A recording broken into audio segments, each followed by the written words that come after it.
Welcome, everybody, to the glorious episode of the Put on Raiders podcast. I'm your host, Dwayne Douglas, along with Ryan Holmes, and we are podcasting off the beautiful shores of the Pacific Ocean.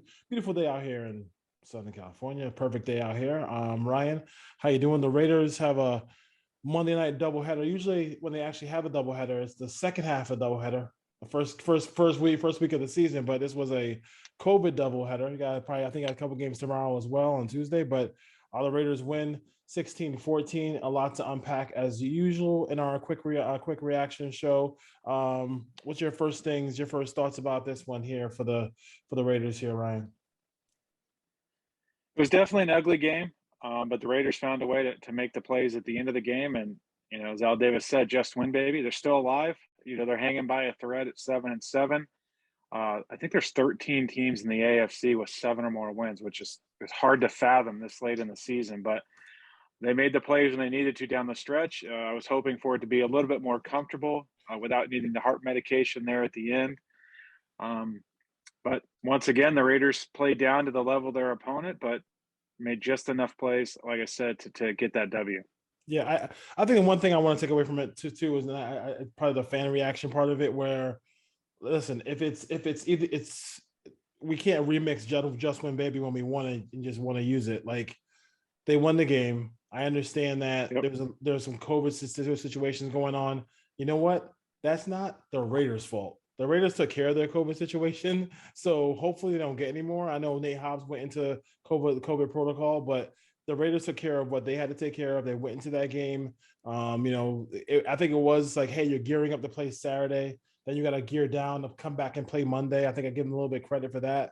I think the things that, like, the same kind of things we, like and don't like about this team are still prevalent there as well. But, the Raiders go out there and win the game 16-14. They find a way to do it. It is just win, baby. It's not like, somebody tweeted today, like, if you're happy with that victory, then something's wrong with you or whatever. It's like, dude, like, it's just, everything's not going to be pretty. Everything's not going to be beautiful. We knew the weather. When you saw the reporters from the sidelines, you saw how windy it was. Weather was a little bit of a factor, no question about it. I don't still think it means that, we got to fumble the football all the time. That fumbling stuff is going to be nuts if you tell, whatever. And the Raiders, another thing that really kind of disappointing about this season, Ryan, is they really only played one cold weather game, one bad weather game this entire season, and they're 7-7. Just one. They literally only played one the whole year, which is horrible. But they do end the season in a dome the rest of the season, right? Whether it's their own place, three dome games. 3 dome games. So there should be no fumble snaps, anything like that going on. The back shoulder to Edwards was nice to see.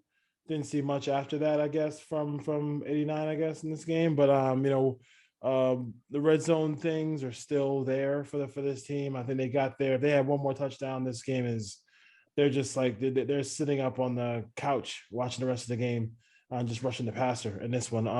Thoughts about what you saw from the Raiders offense here? Yeah, and to go back to the other point, if we're going to use just win, baby, celebrate them all, because the Raiders don't get a lot of them. So yeah, I know exactly. It was 16-14. Yes. I hoped it was 31-3, but guess what? I'll take it either way, because in the column under the W, it says 7. It doesn't say 6 anymore. So yes, exactly. Celebrate the wins when you can. You don't have to give them back. As far as, the offense, I thought it was another, damn near putrid game, I'll say. They really couldn't do anything. They go down the field, the opening drive, they score. And then we start penalties. They put the ball on the ground 5 times again today. Derek Carr had 2 fumbles with a fumbled snap and a fumbled snap strip sack. Bryan Edwards fighting for extra yards, put it on the ground. Hunter Renfrow put it on the ground twice on punt returns. And both times it looked like he had room to run. So, DJ Turner. Fortunately for the Raiders, they only lost 2 of those fumbles. But I just thought the offense never really could get it going. It seemed like, Deshaun Jackson didn't get a ton of targets in this game. Again, I think Moreau had 9 and Zay Jones had 9. It seems like that's where he was going. After Edwards put the ball on the ground, they only threw in the ball one more time on that slant route, which we finally saw a slant to Bryan Edwards and saw how effective it can be if it's called. But Carr, he unfortunately in this game, I thought he played okay. I don't think he played bad. I just think the wide receivers dropped some balls they should have caught. Foster Moreau dropped 3 or 4 balls. Deshaun Jackson dropped probably a 20-yard gain that stalled him. And then penalties and turnovers and red zone. And the red zone is everything to me. They ran the ball right down the field, and they get in the red zone at the 6-yard line, and then they stopped running. And then they got penalty and then get backed up. And then it's the play calling down there. It's the design of the routes. The 2nd and 9, I'm going to throw into double coverage and hope Zay Jones makes an acrobatic catch. Like, those balls go to Brian Edwards. Zay Jones is not a 50-50 ball catcher, but Derek Carr keeps throwing it up there for him. He's throwing deep routes to him. He can't track the foot. He can't adjust in the air. I don't know why he's still running those routes. I tweeted out, I think Tyron Johnson should get 8 or 10 snaps next week. Let him run those routes. Let's see what he can do on a post, what he can do on a corner route. But the all 22, I'm going to guarantee you Cleveland doubled Hunter Renfrow basically the whole game because he had 3 targets. And I think he had 2 early or 3 catches. So we'll see. They got the running game going. We talked about it on this podcast last week. Use Mariota in this kind of game with weather being a factor. Establish the running game. Don't use him on just 3rd and short or in the 3rd and goal. Get Peyton Barber involved. He ran the ball really well in the first half. He disappeared in the second half. Where was Peyton Barber? Like, they went right back to Josh Jacobs. Jacobs was getting 2 and 3 yards and trying to bounce everything, and Peyton Barber was putting his head down and picking up 7 or 8 yards whenever they gave him the ball. Showed power. So the Raiders did enough to lose this game, I think, but then they made just enough plays to win this game. And for the Raider fans that were upset, just be thankful the Cleveland Browns full roster wasn't there, because they would have buried this Raiders team if they had their full roster. I think the thing that I'll go back to the running game here a little bit. I think the one thing I'd really bother me in this game is, what is happening with Josh Jacobs where he feels like he's a speed back. Like, I'm not sure what's going on with that. Like, I'm not sure why that's the thing here. He's not a speed back. I thought he was the power guy. I thought Drake was going to give us the speed. Unfortunately, he got hurt, and then he was going to be the guy who has, anytime he has to go inside run, he bounces out every time. And then when you do it in a situation where you're not supposed to do it, you get the tackle. You get a tackle. Will be in a situation where he gets called for holding because that was not where the play was supposed to go. And then all of a sudden he sees somebody bouncing outside and he's trying to help his running back. I do like the Peyton Barber thing. I think he works for me because he just goes, he does not, on this offensive line especially, he does not waste time. He just goes right up the field and gives me 3, gives me 4. I think he had 5 carries for 34 yards. That's 6.8 a clip. So why he wasn't on the field? I mean, Josh Jacobs is only on his rookie contract. He doesn't have the whole thing with Adrian Peterson in his prime where he's guaranteed touches and stuff like that. He doesn't have any of those things. So to me, let's roll with what works. And what works is Peyton Barber, going up the field, just one cut and just go. He just not waste time back there, not dancing back there. And I think that's really a more effective way to run the football if you're the Las Vegas Raiders. The wide receiver situation, like Hunter, listen, I mean, I don't know. I didn't think this injury was going to be like a season-ending injury for Darren Waller, but they desperately need him back in the next 3 games. I mean, he had a couple of weeks to kind of get heal up and get going, but like if they went out and they have an opportunity to win out. Will they win out? I don't know. I just feel like that game in that second, that game in Indianapolis is it's going to be a really hard game to deal with, but they do have an opportunity to win that game. They won't forfeit that game. I guess after this game, we have to see what the COVID situation is too for the Raiders after playing the Browns who had all this COVID stuff.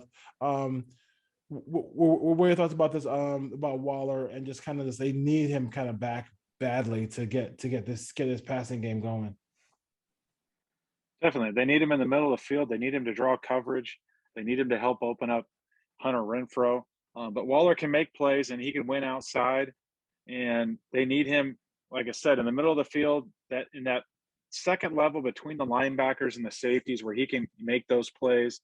And they're just not making those plays right now. And it was good to see Peyton Barber, as you mentioned, and it almost seems to me like Peyton Barber is going to get what they block. He's going to put his head down, no dancing. If it's 4, I'm getting you 5. If it's 6, I'm going to get you 8. And he's dragging guys forward. Josh Jacobs, I've defended him all season. I like Josh Jacobs as a player, but I saw it again today. And today I thought it was even worse, where he was trying to bounce everything, like you said. He's getting in the hole and he's dancing. He's not taking guys on. Just put your shoulder down and drag the guy for 3 or 4 yards. He's great at it. First 2 years. He's great at it. He's not getting any yards after contact anymore. Yeah. Like it's surprising, because that's what he was. The big drop he had there on that last drive, unfortunately, it didn't hurt the Raiders. Where the first play coming out to go down to kick that winning field goal, Carr hit him right in the chest. He dropped it. Did make a catch later on in that drive, but Josh Jacobs is trying to talk the talk, and I think that from a young player, but he's not walking the walk on the field right now. And I think he had 15 carries, maybe 51 yards off the top of my head. His long carry was 9. Like 15 carries, you got to get something more than 9. And Peyton Barber, they need to at least split carries, in my opinion, going forward. And I thought the offense got the running game going when Mariota was in there. He is a threat. You saw it did affect the defense, and maybe the Josh Jacobs 9-yarders when he got outside on that third down play with Mariota. And I don't remember exactly where that 9-yard carry came, but this team definitely needs Darren Waller, because they now are tied. Raider fans are not going to believe this, but they are tied with Houston and Jacksonville for the most games scoring 16 or less points at 8. Houston with Davis Mills as a rookie and Trevor Lawrence with nothing around him is scoring over 16 points just as much as the Raiders are. And it's hard to say that, but it's actually true. So that means that the Fighting Dan Campbells have a better offense than the Raiders? Yeah, I mean, they're scoring more points. They're scoring more points. Not more consistently scoring. Like, they're not scoring more in the season. I'm sure the Raiders have more, but because the Lions aren't getting in the 30s, but they're scoring more than 16 more consistently. And the defense did everything they could today. The first touchdown the defense gave up, Carr fumbled. It looked like he may have injured his leg, but he fought it off. But on that one, it's still I know it's painful to get hit down low like that, but it almost looked to me like he just dropped the ball and let go of it. I don't think the guy really did a great job punching out or stripping it. And then they go down and score. And then, the late drive, converting some third downs. I'm starting to have a lot of questions about Gus Bradley. I know they gave up 14, but you can't have the same game plan for every quarterback in the league. It's Nick frickin' Mullins, and you're playing cover 3, and you're not blitzing. You're not playing man. You're not forcing him to make decisions and tight window throws. And you're just letting him dink the ball underneath for 4, for 5, for 8. And at some point, come after the guy and make him beat you. But they just didn't do that. And we'll see what the all-22 looks like. But I'm going to guarantee you it was 80% cover 3 again. And the thing about it is, like, yes, you have Crosby. Yes, you have Yannick. Yes, you have people who Philon and Jefferson who can, make plays up the middle. You have guys who can rush the passer. It doesn't mean you never send anybody. Like, the Steelers have J.J. Watt. It doesn't mean they never blitz. Like, the Niners have Joey Bosa. Have Nick, whatever Bosa they have. Always forget the Bosas.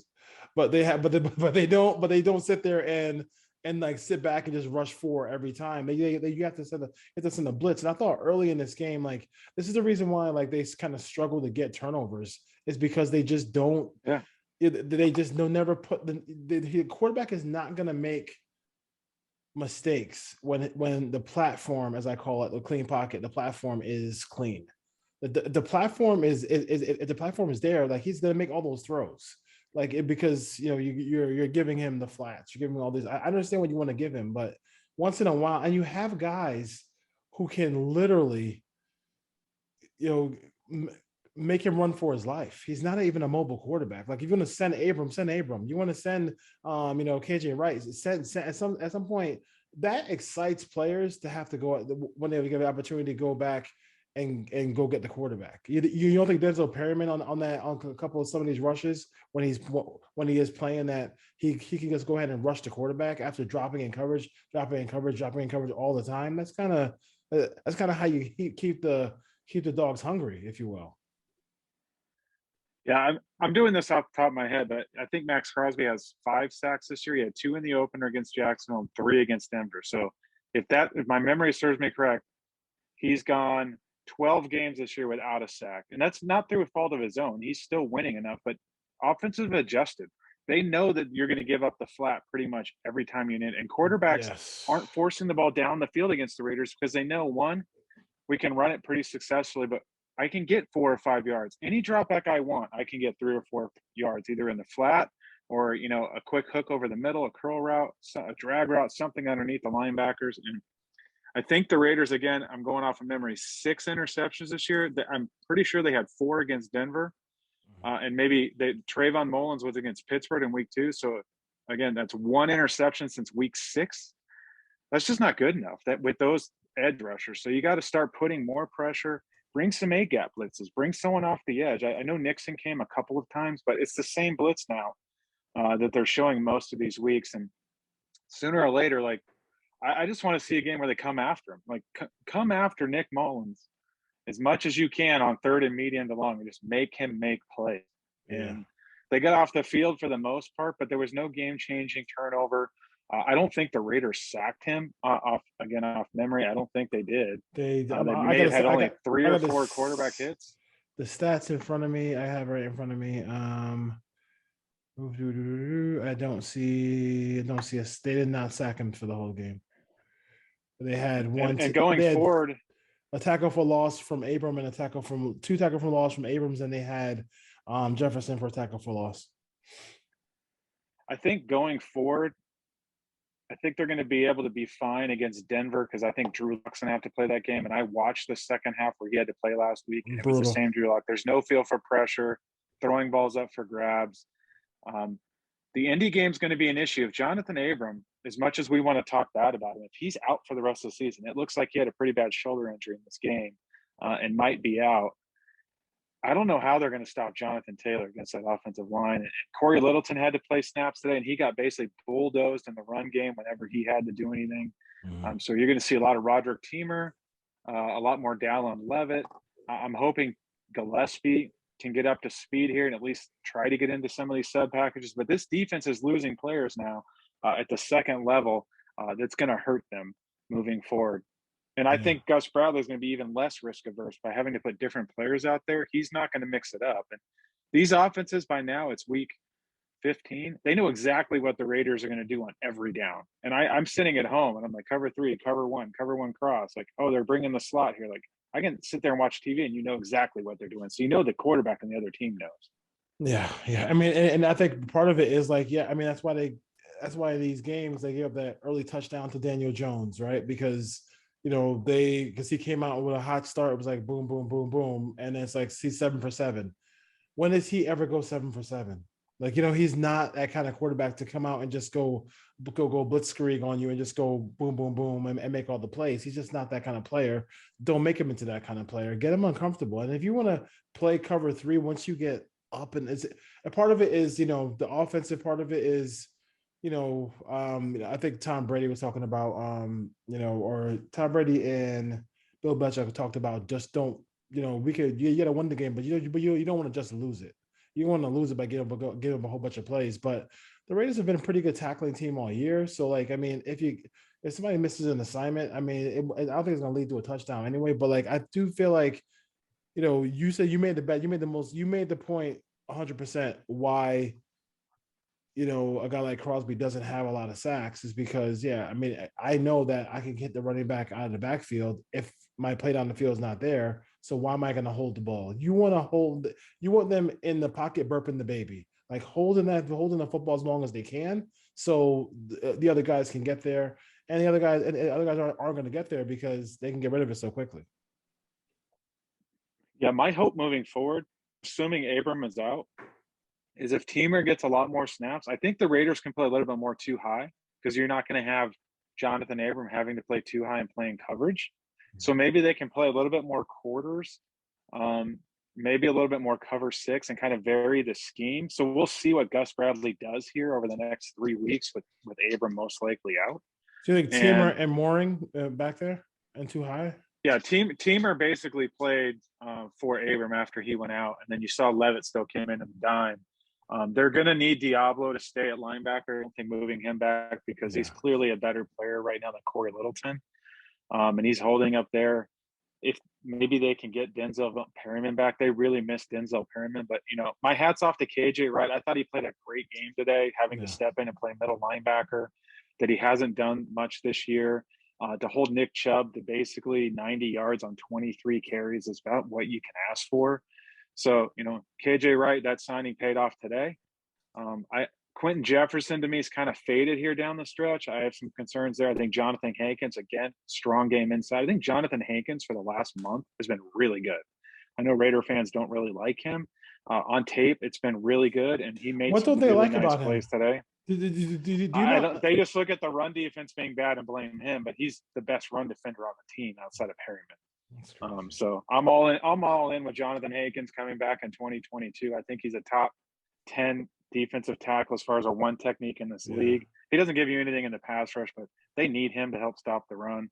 And then they're going to have to figure out what to do at that corner spot. I think Faison held up okay, but again, a lot of grabbing, out of position at times. He knocked a couple of balls out, but he allowed the receivers to get their hands on him a little bit too much. And then the big penalties against him. So it sounds like Mullen's out for the year. So I don't know what they can really do out there at the corner.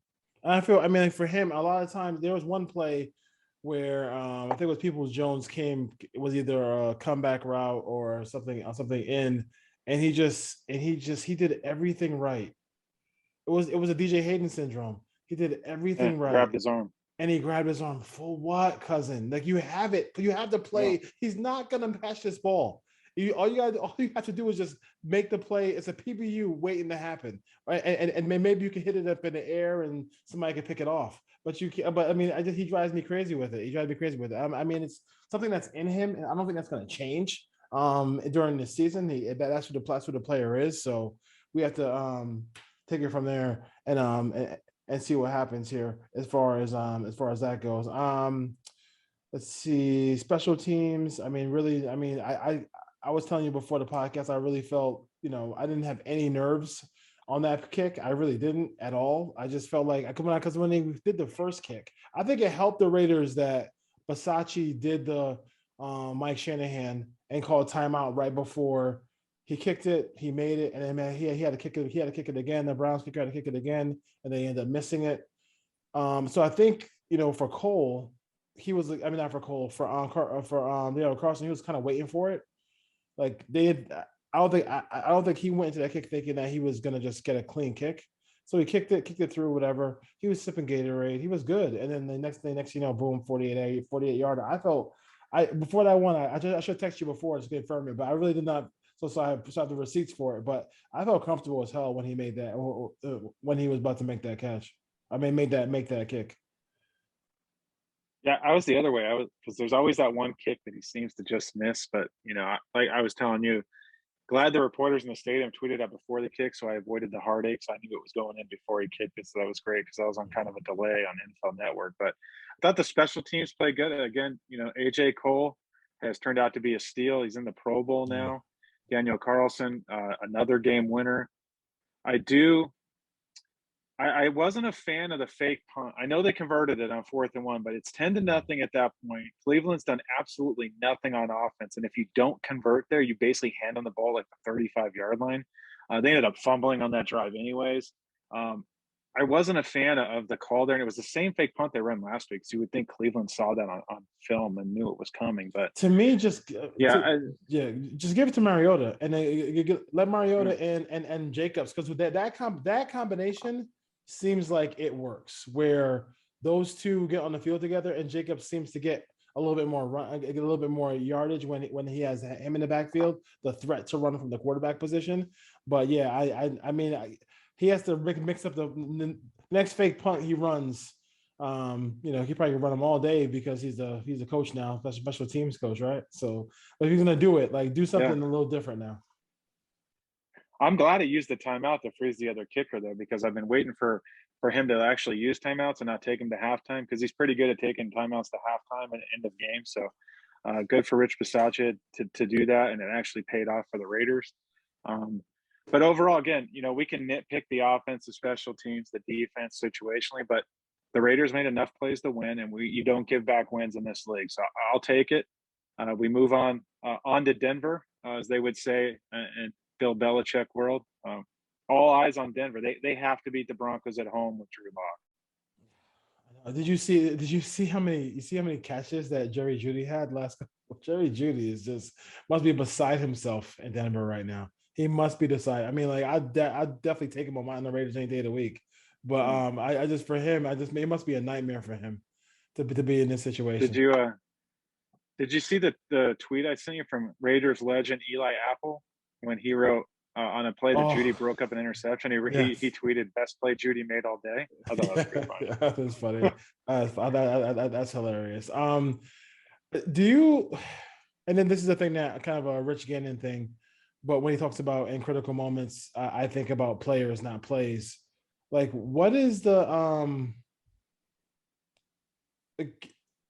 it just seems like it's so sporadic where like, and they had some drops today, no question about it, but it just seems like it's so sporadic where you're like, you get something good with somebody one week and you get nothing from that situation the following week. And it drives me crazy as far as like, you feel like you got something going on with Deshaun Jackson. Boom. He's MIA next 2 weeks. Same thing with Brian Edwards. Same thing with it just seems like, it just doesn't. I just don't understand how you could not try to get some other targets, some other plays ready for some of these other guys on the team, because it just makes your offense more dynamic. If you get Edwards, you get Jackson involved, Peyton Barber, people like that. Yeah, I don't think he went to Jackson after that drop. I don't know if he threw him a pass the rest of the game. If he did, it was one. They tried the deep ball, the slot fade, to Deshaun Jackson. I don't really love that call because he's not a guy that's going to win contested catches. He's got to have separation, and he clearly wasn't open at any point in that route. Hunter Renfrow coming across the field was wide open. But we want Derek Carr to be aggressive, so I can't fault him too much there. He took a shot to Jackson. It could have been PI, or hold. I thought there could have been a flag on that play. Well, listen, he literally had him by the waist and the neck, and the referee standing right there, and there's no pass interference. But go ahead. Yeah, and then if again off of memory without the all 22, I want to say on the Zay Jones interception. Derek after the game said it was his fault. He thought it was quarters coverage. It was a great play by the corner. We'll see when we break it down. Yeah. I want to say that's the play. Deshaun Jackson was wide open on an over route. I think it was that play, if I'm thinking correctly. So we'll break it down. But this offense is a pick a side of the field pre-snap based on the coverage. They usually have two different kind of route combinations going on. And I think if Derek just doesn't trust the guy, he just raises him out and says, you know what, Deshaun, you know what, Brian Edwards, you fumbled. I'm going to this side of the field on this play. And if he has enough time, I do want to give kudos to the offensive line on this podcast as well. As much as we rip them and Raider Nation hates them for the Chiefs game, they did about as well as you could do in a game this week. And I thought, some guy sent me a message like, Brandon Parker was horrific. He was awful. And it's like, he went up against an all-pro Myles Garrett, like 90% of the game. And yeah, he gave up a couple of pressures, but Myles Garrett basically got a donut in the stat sheet. Like, what do you want from Brandon Parker? Like, he did basically what you expect, or you'd hope. He's a fringe roster player. This is not an all-pro player, and Raider fans want to trash him all the time. And yeah, is he good? No, he's not good. But what are you supposed to do against Myles Garrett? And I thought Derek Carr had probably the most time in the pocket this week he's had all season. Yes, he did, and that's why it was a little frustrating that they only put up 16 points. And they had a rally for 16 points at the end. But I'm looking at the stat sheet, and there is a gigantic 0 next to his name for sacks, and it's what you want. I mean, I don't know what to tell you. Right? We had Raider Nation. Yeah, I got to stop with Brandon Parker, dude. Yeah, I really got to start. Yeah, I really got to stop. I understand. I understand what everybody told you about. Listen, he is your third tackle. He probably should be the fourth, but he probably should be the fourth. But to be honest, but he's not on a good team. He's probably the fourth, but he is not the reason why the Raiders don't make the playoffs. Just throwing it out there for y'all. He's not the reason why y'all didn't make the play. There's no in the playoffs. But just want to take a quick look at Denver. So like we'll go in depth with Denver a little bit later in the week. But like concussion for Bridgewater, right? And so he's going to most likely he's going to be out. He's going to be out. That guy he has some horrific injuries in his career. I mean, that kid, he's a lot in his whole career as far as that goes. And then you have, Drew Lock is playing, and he's been bad. He's been really bad his whole career. So I don't expect anything else. I think it's kind of the same game plan here. Just don't let that running back get loose, because they have a good young running back in Denver, and then just try to do your best. And then, this should be offensively, they should be able to do some things this week, because they should be able to get more opportunities. They got to be able to get some turnovers against Drew Lock. I mean, if they go sackless and turnoverless against Drew Lock, it's going to drive people crazy.